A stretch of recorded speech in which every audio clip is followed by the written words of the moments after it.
So today we're going to be talking about, should you pay over asking price?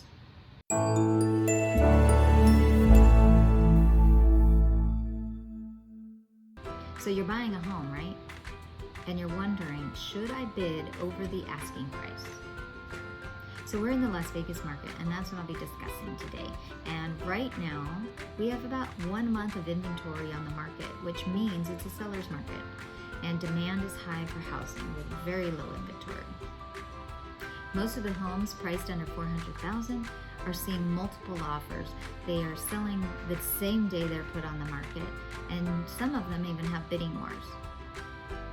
So that brings the question, should I bid over the asking price? So forecasted appreciation might help you make some decisions.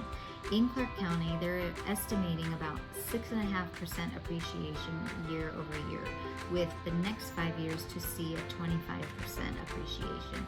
So if you're seeing those kinds of appreciation, that might help you determine whether it's worth offering more than what the house is worth, and making sure you're not completely overpaying and putting yourself in a position where you're upside down. Now, if you decide to wait because you don't want to overbid on a property, just know the market will not wait for you, and as prices continue to increase, you might be pushed out of the market.